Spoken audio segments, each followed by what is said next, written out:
Innova fert animus mutatas dicere formas corpora. Así empiezan las metamorfosis de Ovidio. No podía faltar el tema de las metamorfosis.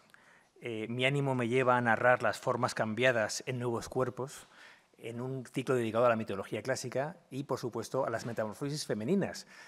Diosas, heroínas, mujeres amadas por los dioses que cambian de forma para escapar o para seducir. También los dioses cambian de formas, ¿verdad? Y, bueno, la explosión ovidiana en este poema fantástico.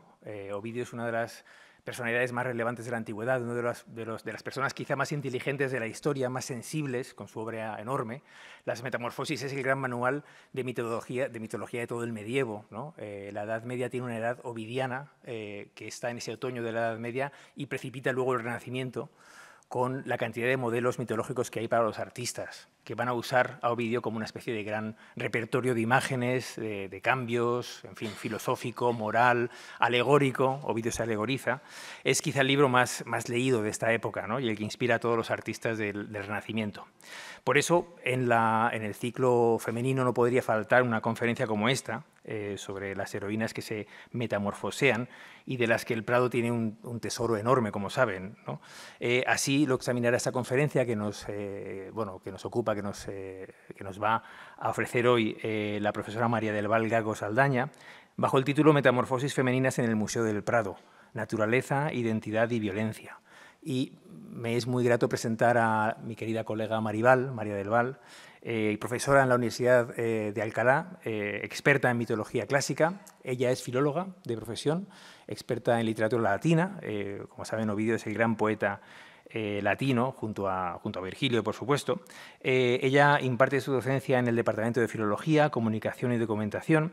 Se ha ocupado especialmente de la mitología grecorromana y, sobre todo, de su recepción. Sus conferencias, sus publicaciones, sus charlas divulgativas tienen mucho que ver con el impacto de la mitología en la literatura, también en el cine, en las diversas formas culturales contemporáneas. Trabaja en diversos proyectos sobre mitocrítica y desde 2013 dirige los Encuentros Internacionales de Mitología de la Universidad de Alcalá, Espacios Míticos. Ha publicado pues, innumerables trabajos sobre este tema.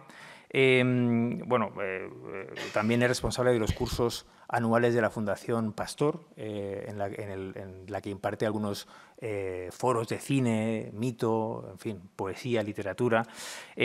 Maribal es una de las grandes expertas en el uso del mito en la contemporaneidad. Y yo creo que hoy vamos a tener una conferencia fantástica sobre las metamorfosis.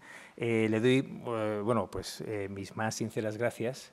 Gracias, Tibiago, por esta conferencia que nos ofreces y por participar en este ciclo con un tema tan relevante, tan importante como las metamorfosis. Así que sin nada más que añadir, con mucho gusto tienes la palabra, Maribel. Gracias. Muchas gracias.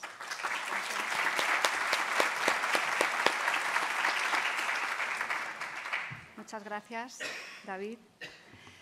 Buenas tardes. Para mí son buenísimas, porque hoy cumplo un sueño. Siempre he asistido a este auditorio pues desde esas butacas y hoy paso al otro lado, así que estoy realmente emocionada y no puedo por menos que empezar dando las gracias a los que han hecho posible pues, este milagro, ¿no? Para mí.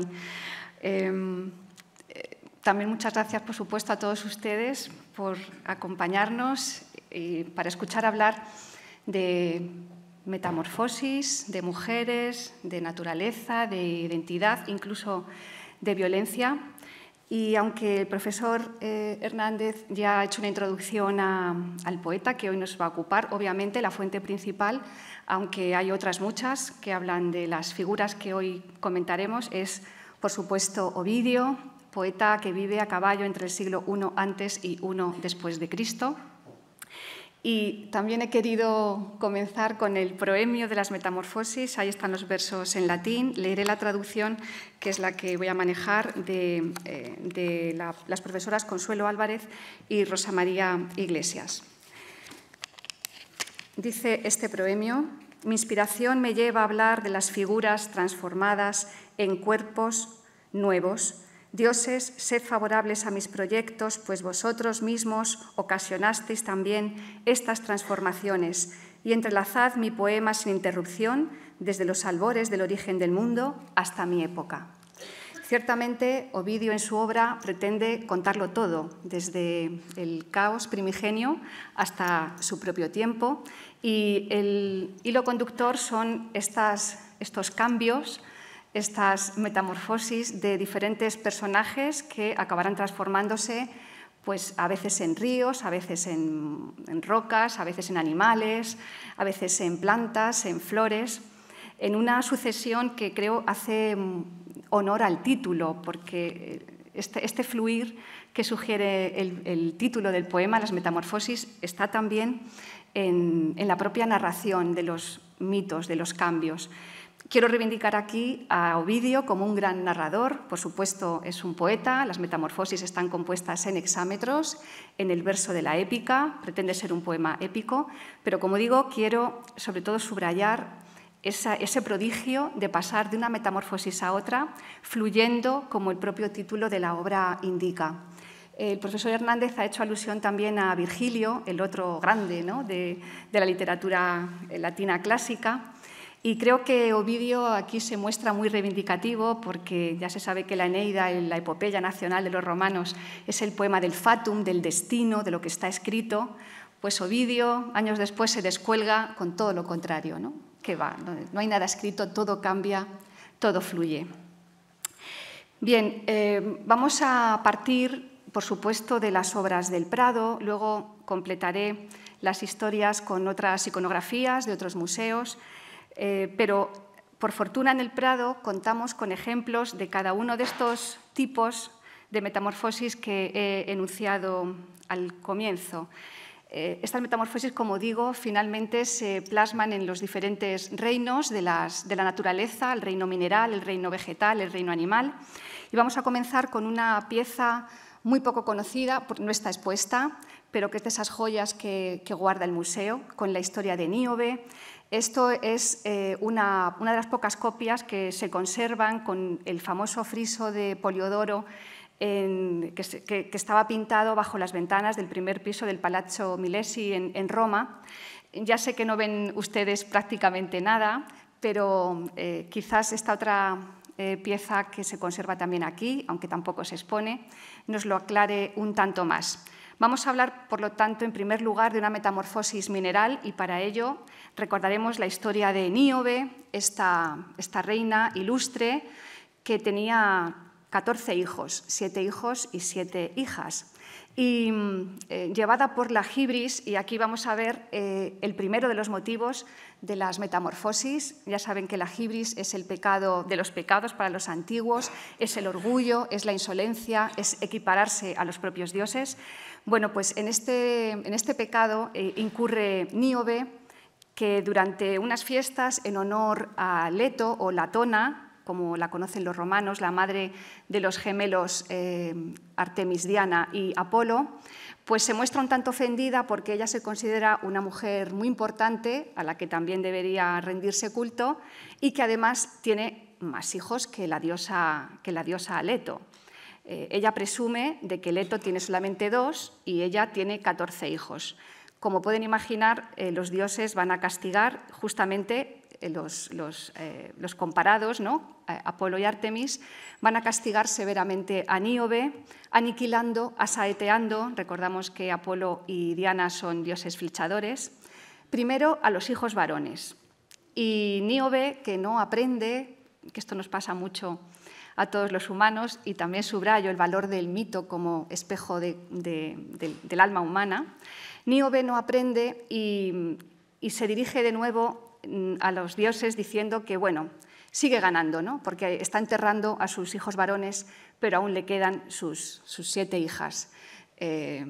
Su hibris, su orgullo, se verá completamente castigado porque también estas 7 hijas serán aniquiladas.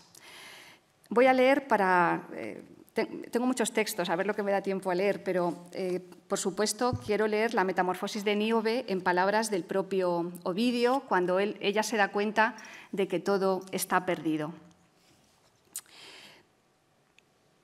Mientras suplica, muere aquella por la que suplica, es la última de sus hijas que le quedaba.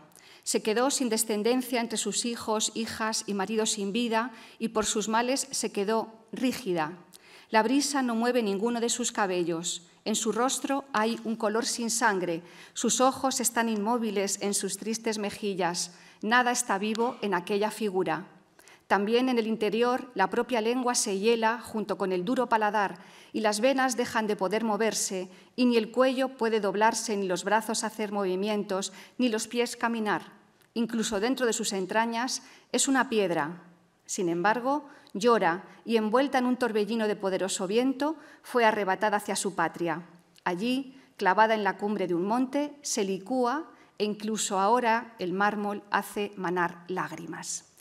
Bueno, tienen en pantalla una pieza arqueológica, un lecito de figuras rojas, donde se representa a Níobe, convertida en piedra. No sé si aprecian cómo la metamorfosis comienza por las piernas, ¿verdad? Y al final ella queda convertida en una roca que, como suele ocurrir también en el mito, es un reflejo de en este caso, de un accidente geográfico real, ¿no? Cuando uno pasa por Turquía y te enseñan el monte Sípilo, pues también se muestra esta roca llorosa, que no es otra que Níobe, metamorfoseada por su hibris en piedra, pero además llorando. Obviamente es una caliza por la que se filtra el agua de lluvia, pero que no deja de ser un recuerdo para todos aquellos que estén tentados de compararse con los propios dioses. Tenemos aquí, por lo tanto, una metamorfosis plenamente mineral. Por un lado la roca, por otro lado lo que los estudiosos llaman una fluidificación, porque tenemos también el agua. Y, en fin, esto estaba preparado desde hace mucho tiempo, pero traía esta diapositiva también sobre pues una obra de Banksy. Saben que Banksy es un artista prolífico del street art británico y que en febrero del 2015 utilizó una puerta de una casa destruida en Gaza para componer esta obra que se titula justamente Níobe. Creo que no hace falta comentar nada más. Y tampoco hace falta comentar nada a este respecto, porque, en fin, este es el cuadro, este es el pintor con mayúsculas. No voy a hacer, obviamente, una presentación de la pintura. Les recomiendo que lean todas las interpretaciones que nos ofrece Javier Portús en esta obrita, Pinturas mitológicas de Velázquez, pero sí quería comentar que ya todos conocemos que esta obra velazqueña es un mito y, sin embargo, esto pasó casi desapercibido hasta los años 40 del siglo pasado. La obra se conocía como Las hilanderas, se entendía como una escena costumbrista de las que gusta componer Velázquez, pero, como digo, hacia los años 40 del siglo pasado ya se empezaron a percatar los estudiosos de que el subtítulo del cuadro es La fábula de Aracne y, por supuesto, ya se interpretó en clave mitológica. Creo que no hace falta comentar prolijamente la historia, pero ya saben que, de nuevo, estamos incurriendo en un pecado de hibris. Otra vez, la insolencia de esta chica, por cierto, que era compatriota de Níobe, ¿no? Todo esto ocurre en la región de Lidia, en la actual Turquía. No sé si es que por allí son orgullosos de más o qué, pero Aracne también es una muchacha lidia que presume de tejer incluso mejor que la propia diosa Atenea, Minerva. Bueno, hay que tener valor para afirmar tal cosa, teniendo en cuenta que Minerva, además de ser una diosa guerrera, es una diosa que domina las artes manuales y, sobre todo, el tejido. La diosa se le aparece a Aracne para reconvenirle por su insolencia, para ver si se retracta, pero en modo alguno. Aracne propone un duelo y esta es la primera parte del cuadro, ¿no? El momento en el que la diosa maneja esa rueca prodigiosa, por otro lado, y ella misma pues, se van a disponer a tejer 2 tapices que, bueno, claro, el resultado es muy bueno también para Aracne. El tapiz que compone Aracne es también prodigioso y esto casi enfada más a la diosa Minerva, que, como saben, destruirá el tapiz de Aracne, sobre todo por el contenido del mismo, ¿no? Creo que la profesora Iriarte habló del rapto de Europa y, junto al rapto de Europa, Aracne se atrevió a tejer los amores de Zeus-Júpiter, es decir, del propio padre de la diosa Minerva. Esto es lo que sobre todo soliviantó a Minerva, que destruye, como digo, el tapiz de Aracne y que, pues que humilla de esta manera a la muchacha, que no puede soportar toda esta situación, y se ahorca. Finalmente, saben que la diosa transformará a la Aracne ahorcada en una araña. No descubrimos nada porque la propia etimología del nombre, y aquí ya empezamos a hablar de metamorfosis animales, y en concreto la de la araña. Pues, por cierto, traigo algunas otras representaciones. Me interesa mucho esta del Veronés, que se ha dado en titular Aracne o la dialéctica.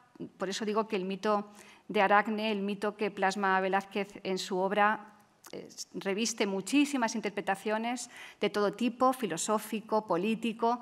No podemos pararnos a analizarlo, pero bueno, traigo aquí otras obras quizás menos conocidas. Este es el momento en que la diosa, pues muy airada, se dispone a golpear a Aracne, ¿no? y a destruir su tapiz. Traigo también, que da un poco de miedito, este grabado de Gustave Doré, esta ilustración para Dante. Y traigo también un relato contemporáneo, porque, como ha dicho el profesor Hernández, me interesa especialmente la vigencia de los mitos, la recepción de los mitos clásicos en nuestros días, y les aseguro que es absolutamente apabullante y riquísima. Y como muestra de ello, pues les voy a leer un relato contemporáneo de David Lachmanovich que se titula La tejedora. Teje incansablemente. De día teje, de noche espera. Cada día vuelve a tejer, obsesión o, como ahora se dice, terapia.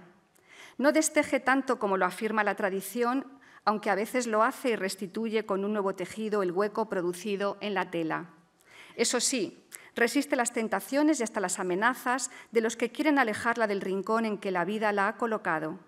Quiere seguir ahí, tejiendo y esperando. Su vida gira alrededor de tejer su tela. No se ha enterado de que el estudiante en cuyo cuarto vive la ha bautizado Penélope. Tampoco sabe qué significa ser una araña. Y aquí tenemos otra vinculación con una tejedora que seguro que han reconocido, la incansable y astuta Penélope. Pero no es el caso, porque seguimos hablando de metamorfosis femeninas animales, y vamos a cambiar de justificación o de motivo para la metamorfosis. Vamos a dejar el asunto de la hibris y vamos a afrontar otra causa fundamental que también de alguna manera justifica el título de esta ponencia. Y seguro que conocen también esta obra. Aunque no se conozca el contenido, ya uno se da cuenta así de primeras que la cosa pinta mal, que aquí se masca la tragedia. Esto es un Rubens que se titula El banquete de Tereo y que, desde luego, resulta enormemente inquietante. Este episodio de las metamorfosis es un episodio bastante largo. No les puedo leer, como digo, todos los versos que Ovidio dedica a narrar la historia de estas dos hermanas, de Filomena y Procne. Ellas son las hijas del rey Pandión, el rey de Atenas, que se ven apuros por un asedio enemigo, y entonces pide la ayuda de otro rey, el rey Tereo. Es el rey de Tracia. Ya saben que en la antigüedad los tracios tenían fama de ser muy brutos, de ser desmedidos, en fin, pero era muy efectivo en el combate. De tal manera que el rey Tereo de Tracia ayuda al rey Pandión de Atenas a salvar esta situación bélica, y el rey Pandión va a conceder a Tereo la mano de una de sus hijas, que es justamente Procne.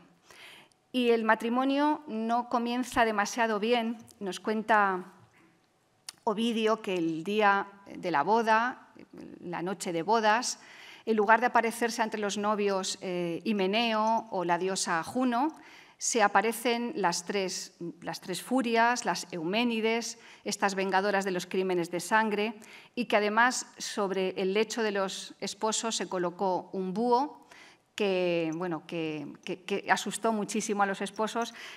Digo con esto que la cosa empezaba mal y les traigo un grabado del gran ilustrador de las Metamorfosis, de Solís, donde se ve cómo todos estos artistas se basan de manera muy directa en las Metamorfosis de Ovidio.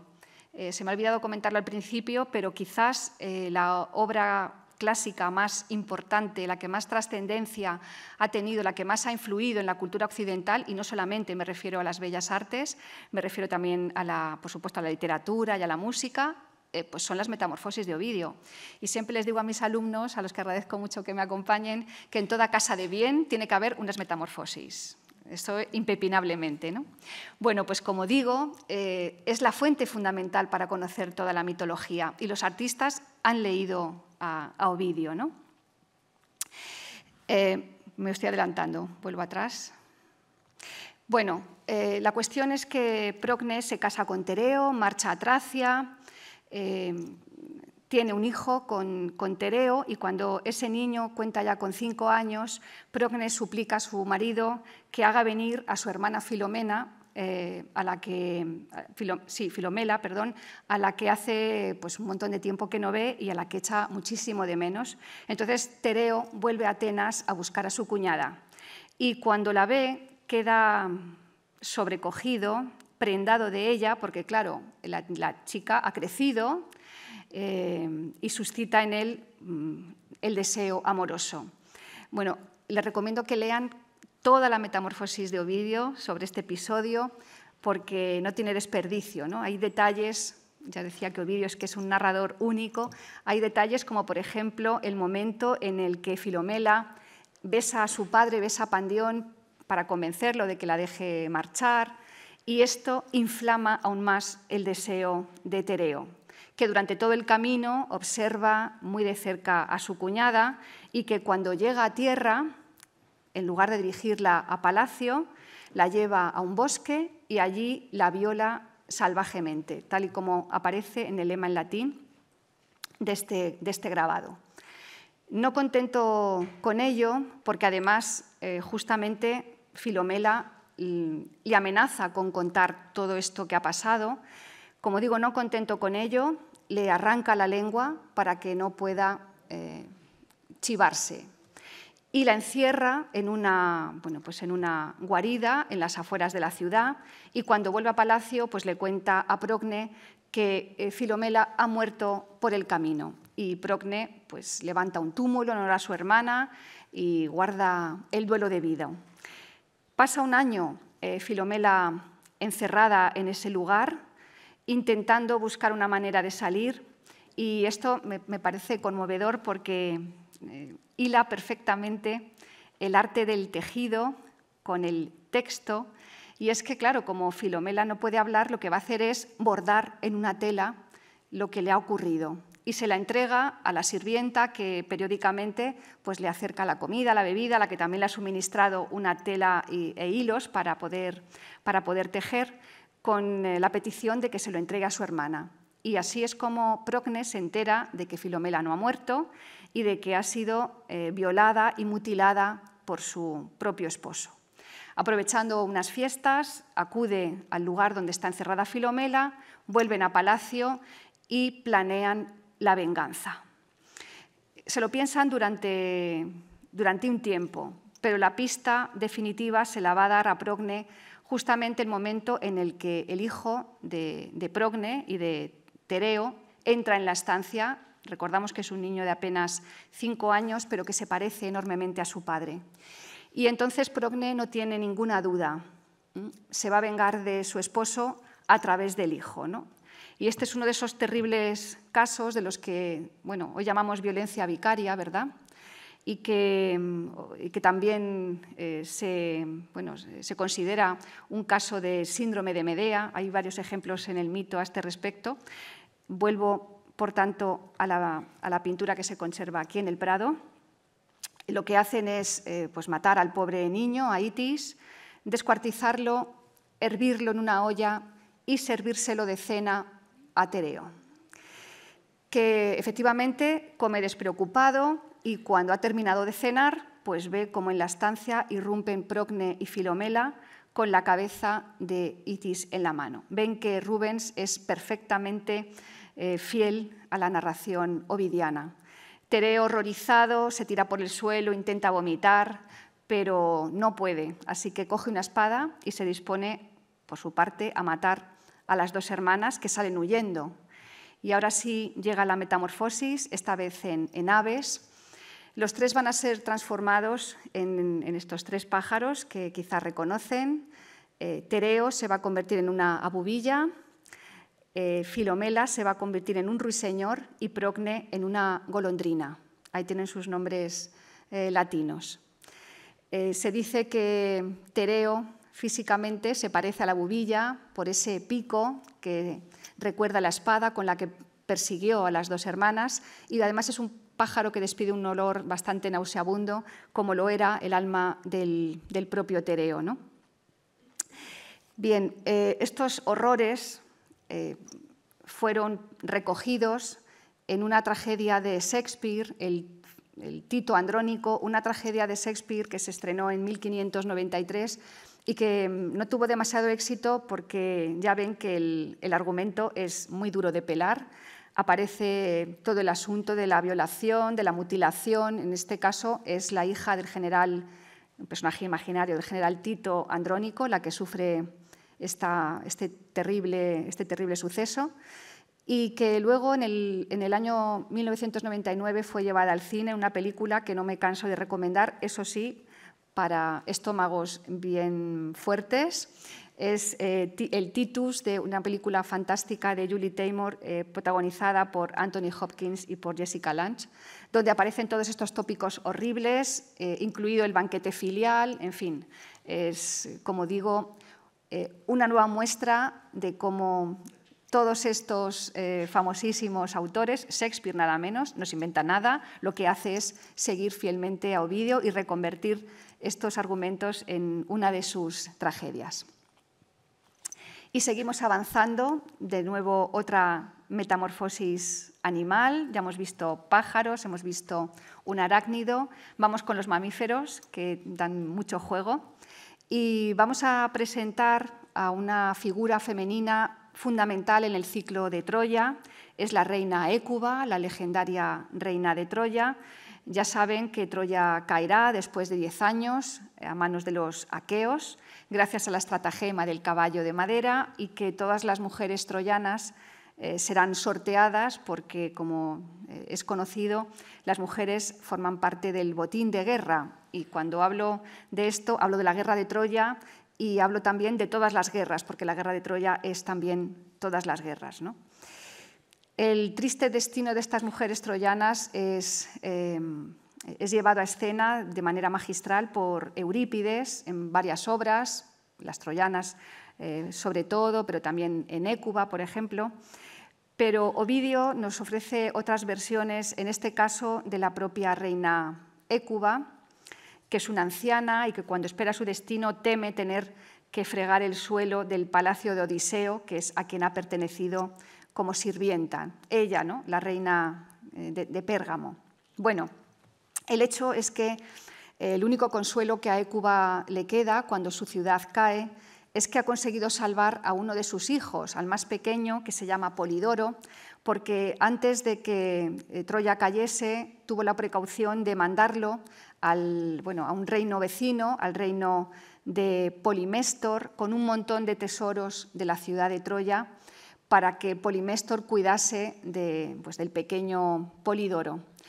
Y cuando Hécuba embarca como esclava, ¿no? después de la caída de Troya, y llega a la ciudad del rey Poliméstor, se da cuenta, y esto es el cobre que se conserva aquí en el Museo del Prado, titulado El dolor de Hécuba, se da cuenta de que las olas llevan hasta la playa un cuerpo sin vida que, como pueden imaginar, no es otro que el de su hijo Polidoro, que creía a salvo, ¿no? Imaginen el dolor de esta reina Esto es un fotograma de una representación de la Hécuba de Eurípides. Imagina el dolor de esta madre que, como cuenta Ovidio, queda a veces muda, a veces grita, a veces observa horrorizada las heridas de su pequeño y que finalmente va a sufrir una metamorfosis porque, de nuevo, como en el caso de Procne y Filomena, va a fraguar una venganza contra toda esta situación. Creo que siempre es mejor leer los versos de Ovidio, al menos la metamorfosis final. ¿Qué es lo que sucede? Dice así: tan pronto como ardió con ella, como si siguiera siendo reina, decidió vengarse, y toda ella está inmersa en la imaginación del castigo, y del mismo modo que una leona se enfurece privada de su cachorro lactante y encontrando huellas de pies persigue al enemigo al que no ve, así Hécuba, después de que hubo mezclado la cólera con el dolor, sin olvidar su empuje, olvidándose de sus años, va ante el artífice de la cruel matanza, Poliméstor, y pide una entrevista. Pues dice que ella quiere mostrarle un oro que había dejado oculto que debía entregar a su hijo. La creyó el rey y, habituado como estaba al amor del botín, llega a un lugar apartado. Entonces Astuto, con suaves palabras, dijo: «Aleja la tardanza, Hécuba, entrega los presentes para tu hijo. Juro por los dioses del cielo que todo lo que das y lo que antes has dado habrá de ser de él». Contempla amenazador al que habla y jura en falso y arde hinchada por la cólera y convoca contra el así pillado al batallón de madres cautivas y hunde sus dedos en los pérfidos ojos y extrae de sus mejillas los ojos. La cólera la hace dañina y sumerge sus manos y, afiada con la sangre del culpable, le vacía no los ojos, pues nada queda, sino el lugar de los ojos. El pueblo tracio, irritado por el asesinato de su rey, comenzó a atacar a la troyana lanzándole dardos y piedras, pero ella persigue con sus mordiscos una piedra que le ha sido arrojada con ronco murmullo y, al intentar hablar, con la boca preparada para emitir palabras, ladró. Queda el lugar y tiene el nombre por el asunto, y ella, acordándose durante largo tiempo de sus antiguas desgracias, aulló entonces también entristecida por los territorios sitonios. La suerte de aquella había conmovido a sus troyanos y a los enemigos pelasgos, la suerte de aquella también a todos los dioses, de tal manera a todos que incluso la propia esposa y hermana de Júpiter dijo que Hécuba no había merecido aquel desenlace. Tenemos, por tanto, a la reina de Troya transformada en una perra, y aquí es el dolor lo que ha posibilitado esa metamorfosis. Y perdón por lo gore de las situaciones, pero es lo que hay. Es lo que hay, ¿no? Bueno, están esperando el otro, pero tengo que traer este óleo de Gowí, que también se conserva en el Museo del Prado, sobre una historia, bueno, no hay tanta sangre, pero es también muy interesante, la historia de Hipómenes y Atalanta, muy conocida. Me gusta mucho esta historia, o al menos la figura de Atalanta, porque es una de esas pocas heroínas que aparecen en la mitología. Ella, bueno, había sido expuesta por su padre, porque el padre quería descendencia masculina, y cuando nace un niño, una niña, o sea que no tiene un varón, pues abandona a Atalanta en el bosque, y como suele suceder en todos estos casos de exposición de estas criaturas, nunca mueren, ¿no? Ella tampoco va a morir, va a ser amamantada por una osa y va a aprender, pues, a ser una auténtica superviviente. Ella se dedica a la caza, se dedica a correr, por supuesto se va a convertir en una devota de la diosa Diana, la diosa de la caza y de los bosques y de las vírgenes, y va a evitar todo contacto con varón porque algún oráculo le había predicho que esto le traería funesta consecuencia. Pero claro, la fama de su belleza y sobre todo la fama de su inaccesibilidad, que esto provoca mucho, pues hace que Atalanta tenga un montón de pretendientes, y una docena se atrevieron a pedir su mano, aunque ella había impuesto una condición. La condición era ser vencida en una carrera. Eso sí, también advierte que el castigo para los vencidos es la muerte. Y cuenta Ovidio cómo Atalanta deja ventaja a todos estos pretendientes que salen corriendo, y luego ella tranquilamente, por supuesto, les da alcance y los atraviesa con una lanza. hasta que llega uno, que es Hipómenes, que va con los deberes hechos, porque Hipómenes ha pedido ayuda a la diosa del amor, a Venus, y la diosa del amor le ha facilitado 3 manzanas de oro del jardín de las Hespérides, aconsejándole que las vaya soltando durante la carrera. Esto hace que Atalanta, como se muestra en los 2 lienzos, este y el siguiente que voy a mostrar, pues pierda tiempo recogiendo los frutos y que Hipómenes sea el vencedor de la carrera y aclamado, ¿no? Muy aclamado por todo el público presente, como se muestra en este lienzo. Esta es una de las diferencias con respecto al famosísimo de Guido Reni, también aquí en el Museo del Prado, un cuadro fantástico, maravilloso, sobre el mismo asunto y que creo que nos muestra algo más que lo que propiamente estamos viendo, porque sí, es el momento en el que Hipómenes va arrojando las manzanas, Atalanta ya ha recogido alguna, pero creo que su propia postura, ¿no? Erguido, ¿no? Esa elevación frente a Atalanta agachada, recogiendo el fruto agachada, y pongo un detalle, incluso por debajo de la línea del horizonte, pues vaticina que la suerte de Atalanta va a ir así, de capa caída. Bueno, el mito se ha interpretado de manera tradicional como que a las mujeres con una joyita, con un poquito de oro, se nos puede comprar, ¿no? Podemos dar nuestro amor a todo aquel que nos agasaje, ¿no? Pero esto es una moraleja absolutamente falsa. La moraleja correcta es la que yo voy a contaros, y es que a Atalanta le había gustado Hipómenes y se dejó ganar, claramente. Y es que tengo no lo digo yo, tengo una prueba mitológica o mitográfica, y es que, como saben, Atalanta y Hipómenes no podían contener sus ansias amorosas. Esto es lo siguiente que sabemos de ellos. Y, en fin, si a Atalanta no hubiese gustado Hipómenes, pues habría buscado alguna excusa de vez en cuando, pero esto no era así, y en una ocasión, como saben, se acostaron en el templo de la diosa Cibeles. Esto le pareció a Cibeles un acto impío, es decir, de nuevo hibris, y transformó a los 2 amantes en los leones que, como es bien sabido, tiran de su carro, además león y león, sin posibilidad de mirarse, ni de acercarse, ni nada por el estilo, ¿no? Bueno, la moraleja es bien clara en este sentido. Ya saben que los antiguos, en gran medida, opinan que in medio veritas, ¿no? Que en el punto medio está la virtud. Horacio, por ejemplo, habla de la aurea mediocritas. O sea, todas las cosas están muy bien, pero en su medida, en el punto medio. Estos excesos, por supuesto, llevan a la perdición, ¿no? Y en el caso de Atalanta, obviamente, no estaría ella poco a gusto pues por los bosques, corriendo feliz con las otras ninfas, en lugar de transformada en un león por haber conocido varón. En fin, hay un refrán que no voy a pronunciar, pero que seguro que tienen en la cabeza a este propósito de te casaste, estas cosas.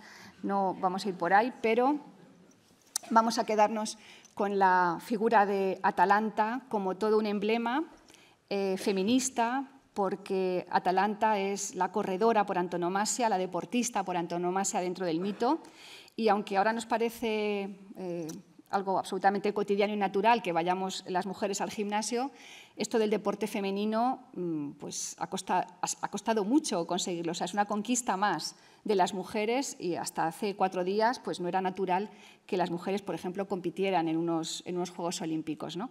Así que vamos a quedarnos con esta Atalanta deportista y como conquistadora de un nuevo derecho para las mujeres. Bueno, esta siguiente historia cuenta con varias muestras en el Museo del Prado y es una narración que, por supuesto, aparece en las Metamorfosis. Hay otras muchas fuentes. Me da mucha pena no poder leer esas fuentes, pero lo importante es que en la mitología, como todos sabemos, es que está todo. O sea, cualquier hecho, cualquier circunstancia, cualquier tipo humano está presente en la mitología clásica.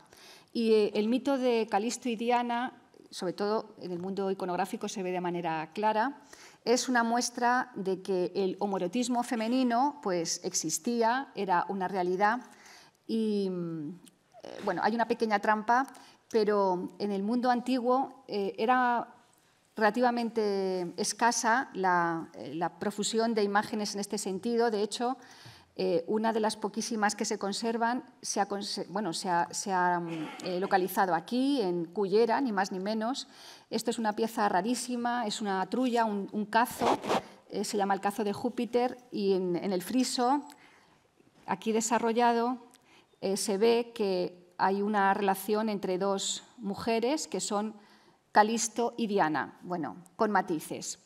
Toda esta escena transcurre justamente en el ámbito del baño de Diana. Ya saben que Diana, y ya hemos hablado, ay, perdón, que me he saltado una. A ver.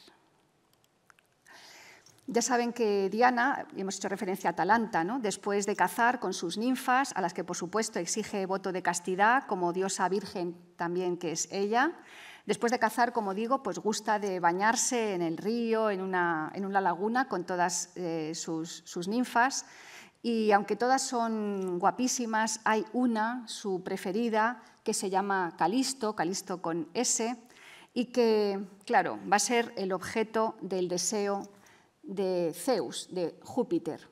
Voy a hacer un desarrollo de la historia también atendiendo a la iconografía y al propio tiempo, ¿no? Aquí tenemos el momento en el que, arriba, lo ven, en el que Júpiter le ha echado el ojo a Calisto, y ya sabemos que donde echa Júpiter el ojo, eso ya es hecho consumado, ¿no? Ella, como ven, acaba de venir de caza y, claro, sabiendo que es una ninfa del cortejo de Diana y que, por lo tanto, ha de mantener su voto de castidad, pues lo que hace Júpiter es utilizar un disfraz para acercarse a ella. Y el disfraz que utiliza es el de la propia diosa Diana, de tal forma que cuando Calisto, ¿no?, después de cazar y a punto de bañarse, ve llegar a la diosa, pues ella confía, ella no tiene miedo, y este es el momento que aprovecha Júpiter para acercarse con aviesas intenciones. Este momento del acercamiento de Júpiter a Diana ha dado lugar a una enorme cantidad de representaciones, desde esta de Rubens, donde, para que quede clara la cosa, pues aparece el águila del dios, no es Diana, aunque lo parezca, es Júpiter, y otras muchas. En fin, voy a pasar rápido porque he hecho en fin, me parecían todas tan hermosas que no quería prescindir de ninguna, pero quizás sean un tanto repetitivas. Bueno, esta me parece exquisita.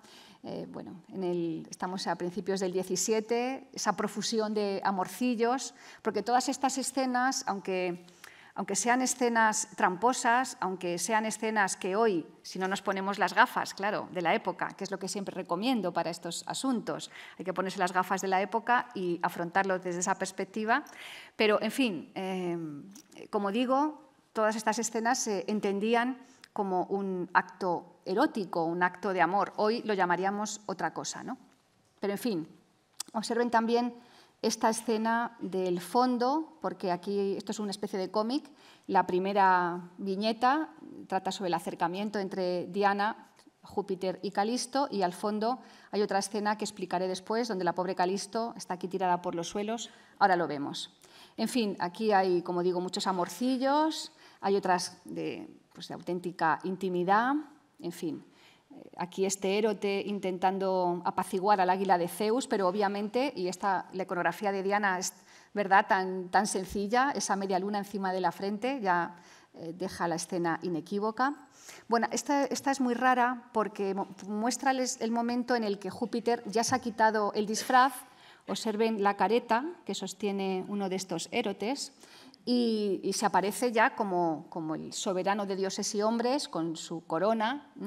Y observen también el pavor de Calisto, que se ha dado cuenta de que no estaba tratando con su diosa, ¿no? Todo esto ha sido un engaño.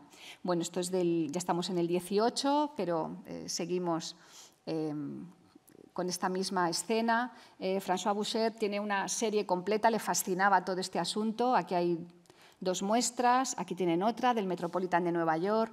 Esto también es muy interesante, donde sí que se insinúa una cierta violencia.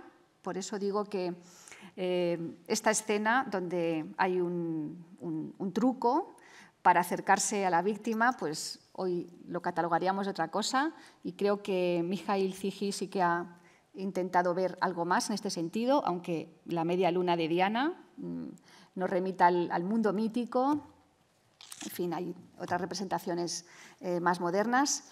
Bien, fruto de esta unión, Calisto va a quedar encinta y le va a ser muy difícil disimular su embarazo cuando surja el momento de bañarse con todas las demás ninfas y con la diosa Diana después de una cacería. Esta es la otra gran escena que se ha mostrado y que ya aparece en las miniaturas de los Ovidios moralizados de época medieval. Observen cómo el miniaturista le ha colocado aquí una tripita a Calisto y cómo la diosa Diana llama a su ninfa al baño, pero ella no se atreve porque el embarazo ya es muy patente. Y ya digo que este otro motivo ha dado también lugar a una cantidad enorme de representaciones que pasaré deprisa y que indefectiblemente acaban con la expulsión de Calisto del círculo de Diana, ella siempre con su dedo acusador. Voy a leer siquiera un pequeño texto. Este cuadro se trajo aquí para las pasiones mitológicas. Es un Tiziano, pero claro, voy a poner la copia que hizo Juan Bautista Martínez del Mazo y que también se conserva en el Museo del Prado, para leer este episodio, simplemente este momento en las Metamorfosis. Volvían a salir los cuernos de la luna en su 9º círculo, es decir, que ya el embarazo está ya a punto de culminar, cuando la diosa dice: «Está lejos cualquier testigo, bañemos nuestros cuerpos desnudos introduciéndolos en la líquida corriente. Todas se quitan las ropas, solo una busca dilación». Y casi mejor, otro cuadro del Prado, ¿no? Todas se quitan las ropas, solo una busca dilación. A la que vacila le quitan el vestido y quitado este quedó al descubierto, a la vez que el cuerpo desnudo, su delito. Cuando aturdida pretendía ocultar con sus manos el vientre, «Vete lejos de aquí y no mancilles estas sagradas fuentes», y le ordenó apartarse de su cortejo. Creo que mejor que Ovidio no lo puedo explicar yo. Hay momentos en los que sí que se aprecia cierta violencia, en ese instante en el que Calisto tiene que desnudarse. Bueno, este Rembrandt es muy interesante porque aparece en dos episodios que tienen que ver con la venganza por parte de Diana, el propio de Calisto y luego este de Acteón, otro episodio conocido, Acteón, ese cazador que vio sin querer, ¿no?, a Diana y a sus ninfas bañándose y que fue convertido en ciervo por la diosa y devorado por sus propios perros. Otra metamorfosis animal, es que así se las gasta Diana, ¿eh? En fin, ojito con Diana cazadora. Bueno, el asunto es que Calisto es expulsada del séquito de Diana y, asustada, pues tiene que vivir sola en el bosque. Voy a hacer una pequeña recopilación de toda esta historia con un testimonio iconográfico, bajo mi punto de vista, muy excepcional. Estos son unos frescos del Palacio del Marqués de Santa Cruz, en el Viso del Marqués, en Ciudad Real, donde se reproduce toda esta historia desde el momento en que Júpiter observa de lejos a Calisto, el momento en que la diosa y la ninfa se separan para cazar, el momento en el que Júpiter se disfraza y se acerca a Calisto disfrazado de la diosa, el momento en el que Júpiter se monta en su águila y se marcha tan tranquilo mientras Calisto tiene que soportar la vergüenza de la violación, el momento del baño, de cómo Calisto se resiste y cómo Diana la llama y, atención, este me parece un momentazo de la historia de la pintura. Claro, Calisto va a quedar embarazada de Júpiter y dará a luz, y esto es un una representación de un parto frontal. No sé si alguien conoce algo semejante, a mí me parece tremendamente brutal. Calisto dará luz a un niño al que no podrá criar, porque en este instante se aparecerá Juno, la esposa de Júpiter, para vengarse. Claro, no se puede vengar de su esposo, porque su esposo es el dios de dioses. Lo que hace siempre es vengarse de las amantes, mejor dicho, de las amadas por Júpiter, ¿no? Y en este momento se aparece Juno, que es esa otra escena que he mostrado en la retaguardia, y cogiendo de los pelos a Calisto, la tira por el suelo, la arrastra y le dice algo así: vas a perder esa figura con la que has seducido a mi esposo, la vas a perder ahora mismo, y transformará a Calisto en una osa. Ya tenemos aquí la transformación de nuevo a un mamífero. Pero la tragedia de Calisto no acaba aquí, ni mucho menos, porque ha de vivir aterrorizada, acosada por esas fieras que habitan en el bosque. Aunque ella tenga apariencia de osa, sigue conservando su intelecto, se da cuenta de todo lo que le ha pasado y al cabo de unos años se va a encontrar con su propio hijo, que es cazador. Y esta es la última escena, un momentazo terrible, ¿no? Porque la osa, Calisto, reconoce a su hijo, Árcade. Él no la reconoce, claro, a ella y se dispone, claro, ante la mirada inquisitiva del animal, Árcade se dispone a disparar a la osa, a matar a su propia madre. Júpiter en este momento se compadece, parece que le ha liado un poco, en fin, los va a catasterizar a los dos, los va a convertir en estrella, y esta es otra de las metamorfosis dentro de esa tipología que he comentado al principio. Hay además catasterismos, es decir, conversión en estrella o en constelación, de tal forma que Calisto pues, sufrirá las dos metamorfosis, primero en osa y después en una estrella. Como pueden imaginar, Calisto es la osa mayor. Bueno, en el Palacio del Viso del Marqués hay una pequeña erratilla, porque en realidad su hijo Árcade no va a ser transformado en ningún oso, va a ser directamente catasterizado. Es la estrella más brillante de la constelación que ampara a la osa mayor. Él es Arcturus, la estrella brillante, es una estrella de estas naranjas muy, muy brillante, la más brillante de la constelación del Boyero, que, como digo, custodia a la osa mayor. Podrán preguntar, ¿y por qué en un palacio aparece toda esta decoración? Bueno, es que el dueño del palacio era marino, era marinero, y estas cosas de la osa mayor eran importantes, ¿no?, para la navegación en aquel entonces. Esta es la última representación que he encontrado sobre Calisto y Diana, en fin, mucho más actual. Y bueno, pues aquí tienen el producto de toda esta situación. De nuevo, tenemos un caso de violencia sexual sobre una mujer que acaba perdiendo su identidad pues como castigo por haber sido violada. Bueno, ahí lo dejo. Voy rápido, pero claro, tengo que hablar de Io, ¿no? Partiendo de este fantástico Mercurio y Argos de Velázquez, donde no vemos aparentemente, ¿no?, como suele suceder, personajes fantásticos o mitológicos. Vemos aquí un señor dormido. Bueno, este sí que es un poco raro por el tocado, ¿no? El pétaso es el sombrero con alas. Quien me importa es esta vaca que está aquí atrás, que no es una vaca. En origen, Io era una muchacha de Argos, sacerdotisa de la diosa Hera. Zeus, Júpiter, pone los ojos en ella. Hera está con la mosca tras la oreja. Para disimular, Júpiter transforma a su amante en una vaca, ¿no? Pero Hera no se fía, de hecho le pide a Júpiter que le regale la vaca. ¿Tú para qué quieres la vaca? En fin, Hera, como digo, al final se entera de todo. Y además Hera va a colocar un guardián perfecto para vigilar a la vaca, de la que no se fía.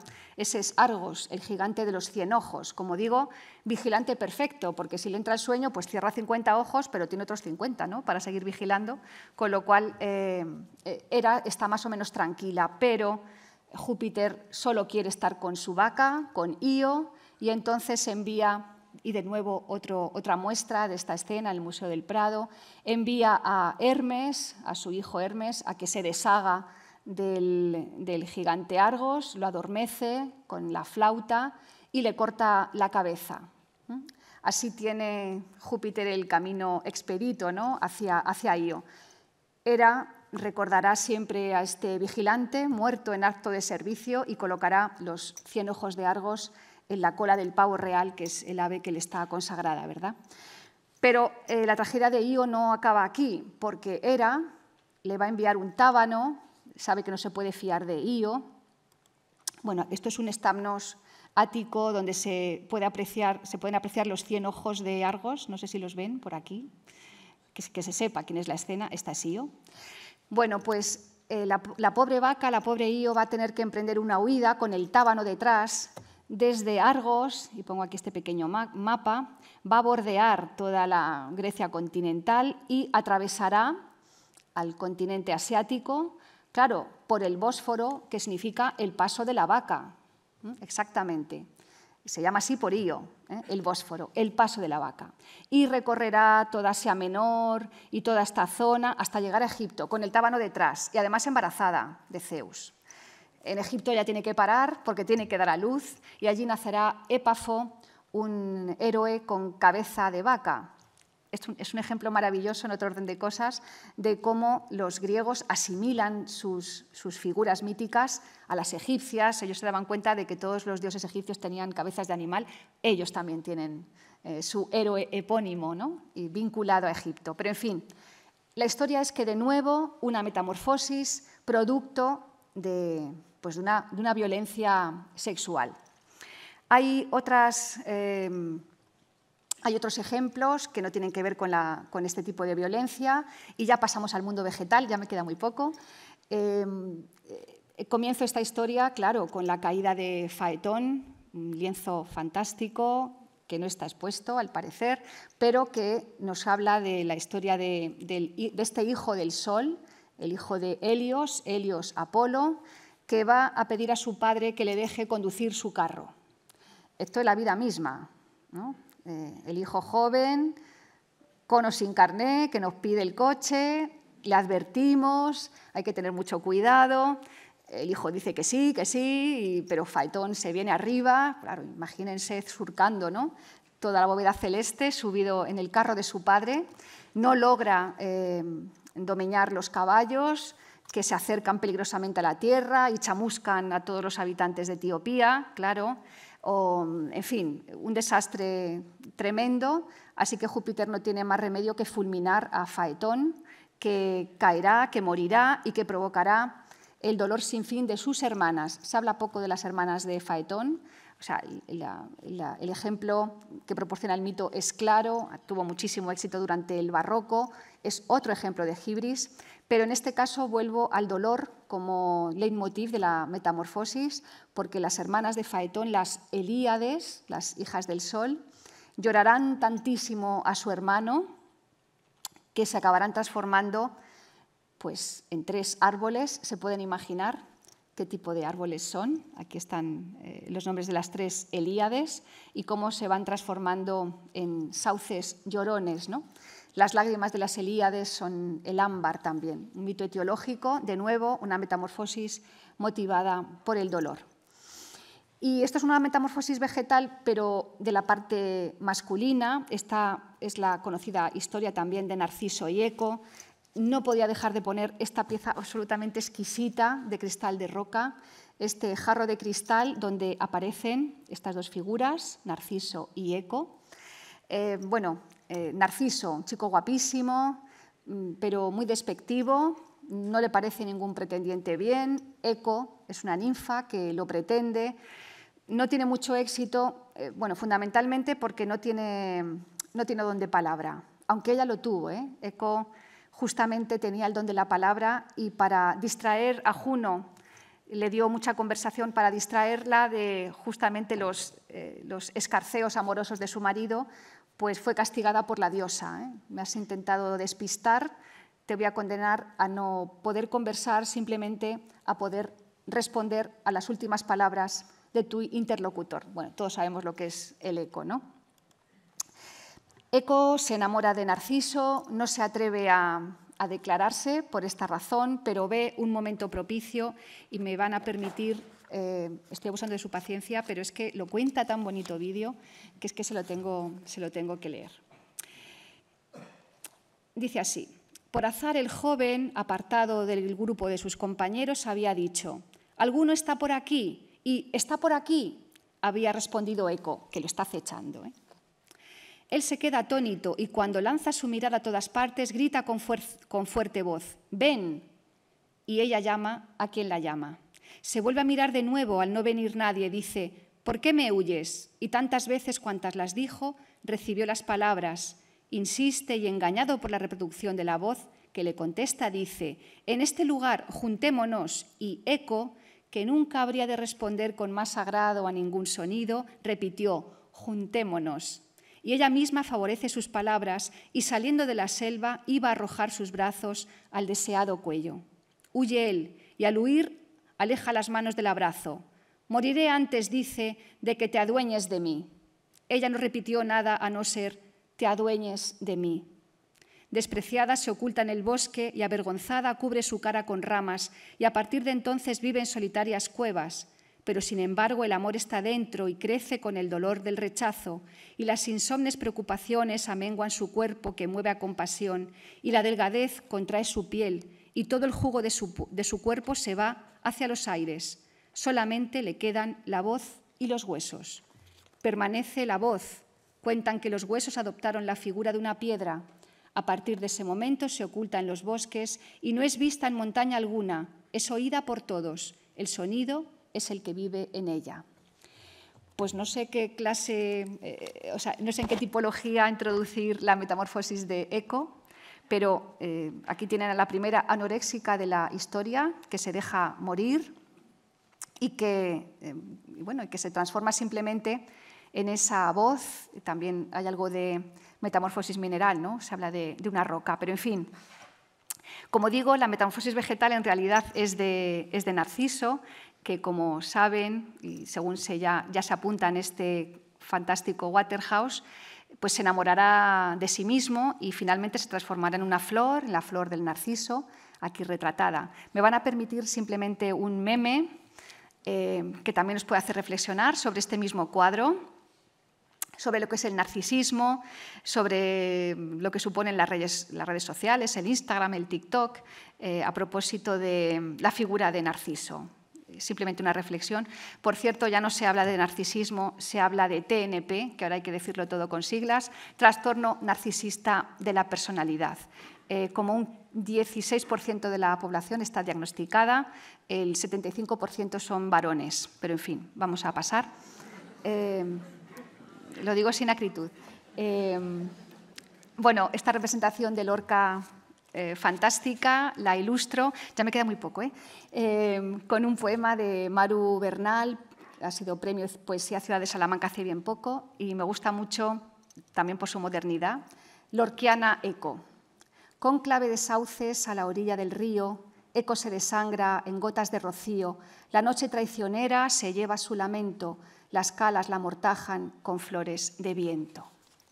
Bueno, ay, que me queda Siringe, madre mía, Siringe.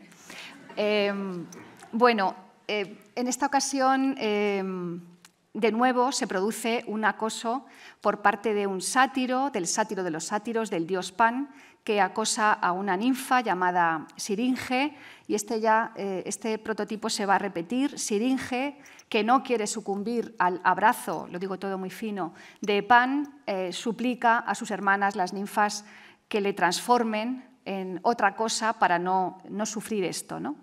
Esto es un Rubens, perdón, esta es la pieza del Prado de la que partíamos, un mármol no expuesto donde se ve al sátiro y a la ninfa. Bueno, el sátiro está abrazando un cañaveral porque ya anunció que Siringa o Siringe se va a transformar en esto, en un cañaveral. Traigo también el texto, ya no tengo tiempo, pero les recomiendo que lo lean en palabras de Ovidio, cómo finalmente el sátiro solo abraza pues, un manojito de cañas Esto también está en el Museo del Prado, este óleo de Boucher. Aquí está, ¿no?, el cañaveral abrazado por el sátiro. Y es bastante perversa esta metamorfosis porque Siringa finalmente va a ser cortada por Pan para que él se fabrique su famosa flauta, el caramillo o zampoña, o justamente la flauta de Pan que él gusta de tocar, ¿no?, insuflando su aliento a través de las cañas en las que se ha transformado Siringa, ¿no? De nuevo, como digo, el motivo del acoso, y no es el único caso. También Pan se dedica a perseguir a otra ninfa que se llama Pitis y que, por el mismo motivo, por intentar escapar del abrazo de Pan, pues acabará transformándose en un árbol, que me van ustedes a decir qué árbol es, sabiendo que las islas Pitiusas, así las llama Plinio, ¿no?, en su historia natural, Formentera e Ibiza, están, bueno, pobladas, ahora quizás menos, de este árbol, que es el pino, ¿no? Las Pitiusas son las islas de los pinos en honor a la ninfa. Y ya sí que sí, ya termino con la última metamorfosis. Ya sé que la están esperando, no puede ser de otra manera. Tenemos que hablar de Dafne, claro. Ya sabemos en qué se va a transformar Dafne si conocemos la etimología de la palabra. Dafne en griego significa laurel. Y se repite de nuevo otro episodio de violencia. Y de nuevo tenemos a otra figura femenina que pierde su identidad, que tiene que transformarse en otra cosa para pues, sustraerse del acoso de un dios, en este caso de Apolo, que por cierto era un dios guapísimo, pero que tuvo muy mala suerte en el amor, por lo que luego voy a contar. Parto, por supuesto, de este lienzo fantástico donde se ve el momento en el que Apolo está a punto de alcanzar a Dafne, pero no conseguirá gran cosa porque ya se ve cómo, bueno, de sus talones salen las raíces y de sus manos las ramas del laurel. También es un mito muy retratado, sobre todo el momento de la persecución. Quiero que se fijen en cómo otro dios flechador, pero pequeñito, que es Eros, Cupido, se mofa de Apolo. En realidad, como digo, Apolo tuvo mala suerte en amores porque se burló del pequeñito Cupido, ¿no? ¿Tú que vas a ser un dios flechador? Yo sí que soy un dios flechador que acabo de matar a la serpiente Pitón aquí en Delfos. ¿Tú dónde vas? Y entonces lo que tiene abusar de los pequeños, ¿no? Aquí hay que tomar buena nota. No conviene abusar de los pequeños porque los pequeños también tienen su fuerza. Y por esa razón Cupido envía constantemente flechas con la punta de oro para enamorar a Apolo, y al objeto de su amor les envía siempre flechas de punta de bronce. Por esa razón casi todos los objetos del amor de Apolo huyen de él. Por supuesto, Dafne es uno de estos casos y emprende una huida que, de la misma manera que hemos visto anteriormente, culmina con una metamorfosis. Ella suplica a su padre, ella es hija del río Peneo, suplica a su padre que le quite esa apariencia que ha provocado el amor de Apolo. El dato, ahí lo dejo. Se siente culpable de haber provocado el amor de Apolo. En fin, con esta preciosísima versión del 15, pues no me queda más remedio que leer el soneto de Garcilaso, que todos conocemos y que creo que viene muy a cuento. A Dafne ya los brazos le crecían y en luengos ramos vueltos se mostraba, en verdes hojas vi que se tornaban los cabellos que el oro escurecían. De áspera corteza se cubrían los tiernos miembros que aún bullendo estaban, los blancos pies en tierra se hincaban y en torcidas raíces se volvían. Aquel que fue la causa de tal daño, a fuerza de llorar, crecer hacía este árbol que con lágrimas regaba. Oh miserable estado, oh mal tamaño, que con llorar la crezca cada día la causa y la razón por qué lloraba. Bueno, esto es lo más, Apolo llorando, regando el árbol del laurel. Bueno, no sé qué les parece, pero a mí me parece lo más. Bueno, aquí tienen al río Peneo, el padre de Dafne, que ha posibilitado la transformación en laurel. Hago un repaso rapidísimo a lo largo de los siglos. Tiepolo, Benedetto Luti, es que, ¿cómo no voy a poner esto? Por favor, ¿cómo no? Y voy a ilustrar las 3 últimas diapositivas, ya prometido, con 3 poemas contemporáneos para que vean, insisto, cómo el mito sigue vigente y cómo las visiones contemporáneas pues, presentan unas perspectivas, creo que muy interesantes, que a veces pasan por la parodia, a veces por el humor, a veces simplemente leo este poema de Maria Cinta Montagut, que se llama Bernini en la Galería Borghese, que rinden tributo no ya al mito de Apolo y Dafne, sino a la escultura de Bernini que habla sobre Apolo y Dafne. Leo simplemente: la piedra esconde temerosos latidos, atrapa el viento que desordena impávido tus cabellos heridos por el laurel que nace, y las urgentes manos de tu captor no pueden atrapar la belleza que huirá para siempre del que la busca solo en una carne hermosa. Penúltimo, con este Waterhouse, bueno, un poco más divertido o paródico, de Carmelo Guillén, Dafne y Apolo, donde se va a dar la vuelta al mito y este poeta insinúa, Carmelo Guillén insinúa, que Apolo, por estar cerca de la amada, pues se va a transformar en laurel. En el mito clásico se dice que Apolo tomará, igual que hizo Pan con siringa, ¿no?, que construyó su flauta con las cañas en las que se había transformado, ya saben que el mito dice que Apolo tomará las hojas del laurel para elaborar esas coronas con las que se otorgará el triunfo a los que han vencido en alguna competición dedicada al dios Apolo. Con este Waterhouse, donde Apolo por fin ha dejado las flechas y ha cogido la lira, ¿no?, que es otra de sus versiones. Carmelo Guillén, Dafne y Apolo. Bien sé que si lo hice mis razones tenía. De árbol era fácil que no me rechazara, de árbol a pesar de lo absurdo del caso, así que decidí renunciar a mí mismo y me dejé llevar por su extraña ocurrencia. Al principio, supongo que es lo natural, me vi raro de árbol. No estaba acostumbrado a mirar como un árbol las 24 horas. Incluso no podía entender que se dieran más árboles como yo con un problema igual. Después, conforme fui, digamos, madurando y asumí para siempre mi nueva condición, me pareció normal verme con luengas, ramas y que mis pies se hubieran transformado en raíces. Es más, asimilé que también otra gente pudiera convertirse en árbol como yo. Ahora, cuando pienso en mi estado actual y en que soy de mi amor después de sufrir mucho, siento que solo pueda quererle como un árbol, de pie, con este tronco de áspera corteza. Ya me hubiera gustado ser el mismo de antes y no tener que amarle con pasión vegetal. Pero si es su capricho, lo asumo por completo, que donde hay amor no manda enamorado. Última diapositiva, Apolo y Dafne de Klimt. No es el beso, son Apolo y Dafne. Aquí tenemos a Apolo con su corona de laurel, aquí tenemos las raíces de Dafne.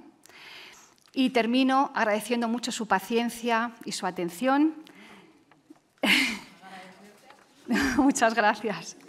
Acabo con una desmitificación total del mito, una suerte de reivindicación por todas estas mujeres míticas que, insisto, han perdido su identidad por el dolor, por la violencia, con este pequeñísimo poema de Víctor Botas que se llama Padre Apolo y que dice así: para ti, pobre imbécil, tan délfico y profético, y tan vástago de Zeus, y qué sé yo qué otras cosas, para ti, pobre imbécil, insisto, pobre imbécil, el abrazo de Dafne nunca fue más que un temblor sombrío de laureles. Muchas gracias. Gracias. Gracias. Muchas gracias. Muchas gracias. Gracias por venir. Gracias. Gracias.